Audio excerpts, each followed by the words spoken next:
Exam के लिए सबसे इम्पोर्टेंट करंट अफेयर्स 5 मिनट में पूरे नंबर पक्के। चलिए शुरू करते हैं आज का करंट अफेयर्स। तो वीडियो को पूरा देखिए क्योंकि आखिरी सवाल सबसे ज्यादा इम्पोर्टेंट है। भारत की पहली एलएनजी डीजल दोहरी ईंधन वाली डेमू डीईएमयू जो साबरमती अहमदाबाद में लॉन्च की गई डीजल की खपत को लगभग तक कम करने के लिए डिजाइन की गई है। सही उत्तर ऑप्शन सी 40%। भारतीय रेलवे ने सफलतापूर्वक एक डेमू ट्रेन को भारत की पहली एलएनजी डीजल दोहरी ईंधन वाली डेमू में एकीकृत कोच डिपो साबरमती अहमदाबाद में परिवर्तित कर दिया है। महाराष्ट्र की पहली महिला उपमुख्यमंत्री के रूप में किसने शपथ ली और इस पद पर उन्होंने किसका स्थान लिया? सही उत्तर ऑप्शन ए सुनेत्रा पवार। अजित पवार के बाद आंध्र प्रदेश के मुख्यमंत्री ने चित्तूर जिले में महिलाओं को 24 घंटे के भीतर से अधिक ई-साइकिल वितरित की, जिससे Guinness book of world records में जगह बनाई। सही उत्तर option D N Chandrababu Naidu और 5500। आंध्र प्रदेश के मुख्यमंत्री एन चंद्रबाबू नायडू ने 24 घंटे के भीतर चित्तूर जिले में महिलाओं को 5555 ई-साइकिल वितरित की, जिससे Guinness book of world records में प्रवेश किया। फरवरी 2026 तक भारत के रामसर स्थलों में नए जुड़ावों अर्थात पटना पक्षी अभयारण्य और छारी ढांड के संदर्भ में निम्नलिखित कथनों पर विचार करें। कथन 1।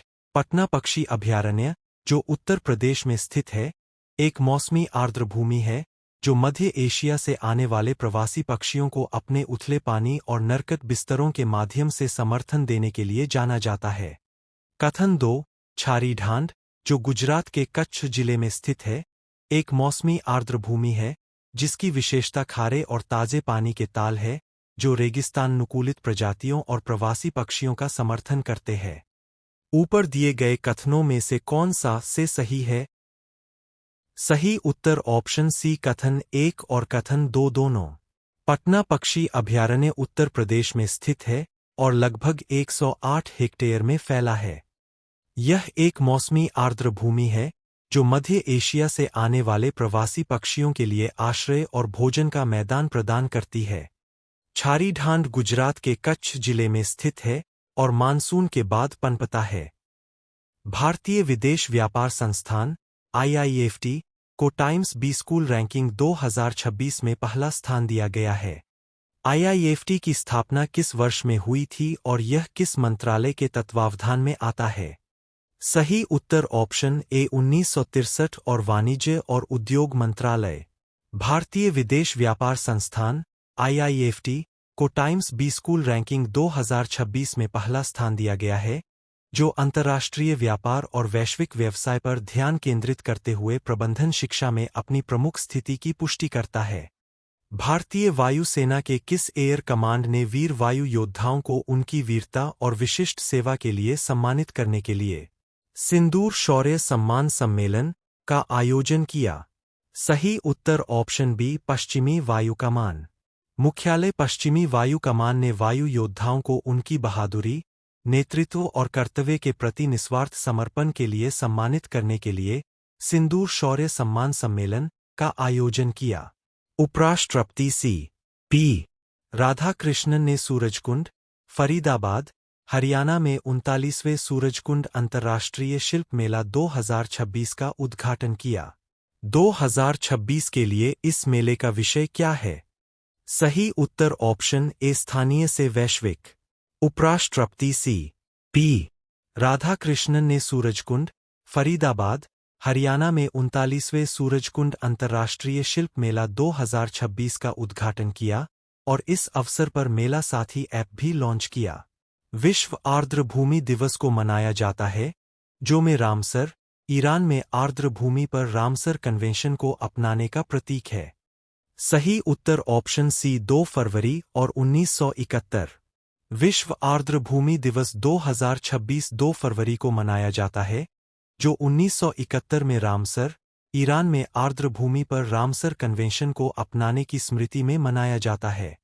रामसर कन्वेंशन को विश्व स्तर पर आर्द्र भूमि संरक्षण और सतत उपयोग को बढ़ावा देने के लिए 1971 में अपनाया गया था। भारत का पहला Bharat Ratna Dr. Baba Saheb Ambedkar advocate training and research centre (BATRC) निम्नलिखित में से किस स्थान पर उद्घाटित किया गया था? सही उत्तर ऑप्शन सी तलोजा, नवी मुंबई। महाराष्ट्र के मुख्यमंत्री देवेंद्र फडणवीस और भारत के पूर्व मुख्य न्यायाधीश न्यायमूर्ति भूषण आर. गवई ने तलोजा, नवी मुंबई में भारत के पहले Bharat Ratna Dr. Baba Saheb Ambedkar advocate training and research centre (BATRC) का उद्घाटन किया। मुख्यमंत्री भूपेंद्र पटेल द्वारा शुरू की गई गुजरात राज्यव्यापी मुख्यमंत्री ग्रामोत्थान योजना का प्राथमिक उद्देश्य क्या है? सही उत्तर ऑप्शन सी ग्रामीण गांवों को शहरी समतुल्य सुविधाएं और आधुनिक सुविधाएं प्रदान करना। इस योजना का उद्देश्य गांवों, विशेष रूप से तालुका मुख्यालयों को उच्च गुणवत्ता वाले सड़क नेटवर्क, भूमिगत जल निकासी, सौर स्ट्रीट लाइट और डिजिटल ई-ग्राम सेवाओं जैसी आधुनिक सुविधाओं से लैस करना है। पहले चरण में 114 गांव शामिल है, जिनकी आबादी 10,000 से अधिक है। सभी गांवों तक विस्तार करने की योजना है। कितने सवाल सही हुए, कमेंट में बताओ। याद रखो, एग्जाम जीतने वाले वही होते हैं जो रोज करंट अफेयर्स करते हैं। नेक्स्ट वीडियो में और भी इंपॉर्टेंट सवालों के साथ मिलते हैं। वीडियो पूरा देखने के लिए धन्यवाद। लाइक शेयर सब्सक्राइब जरूर करें। Daily GK GS current affairs के लिए